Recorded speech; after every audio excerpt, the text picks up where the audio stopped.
All right, so we've got 4 sets of every minute on the minute. Basically, the structure of every minute on the minute is that you have an exercise and a certain amount of reps. You start at the top of the minute, you have to complete your amount of reps before the minute is up. Whatever's left of that minute is your rest going into the next exercise. So you're gonna have 4 exercises per set, and we're gonna do each set twice. So this is set number 1. Your 4 exercises for set number 1, froggy squat, burpees, bicycles with a resistance loop, and a deadlift. And I'm gonna do a quick demonstration of all 4 of those. Here we go. Starting with the froggy squat.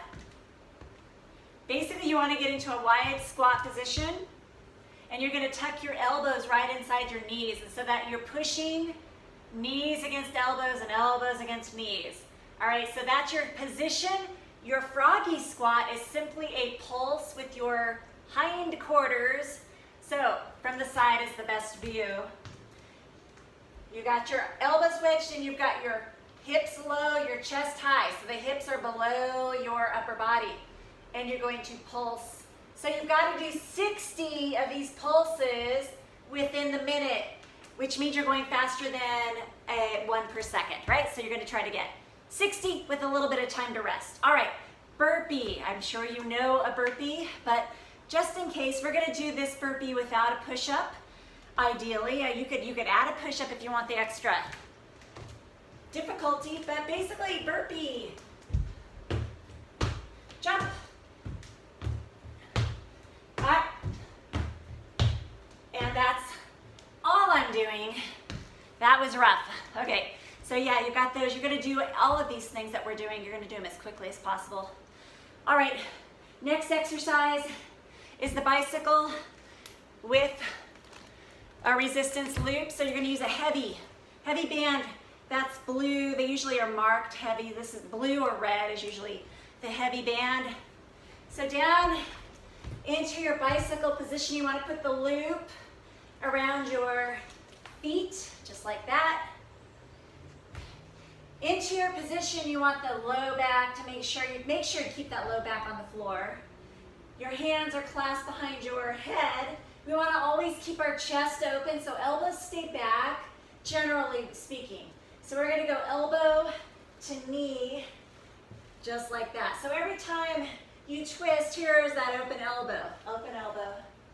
All right, the lower your feet go to the floor, the more difficult that's going to be. You can keep a faster rhythm. Your count is 1, 2, 3, 4, and you're going however many reps is in your plan. All right.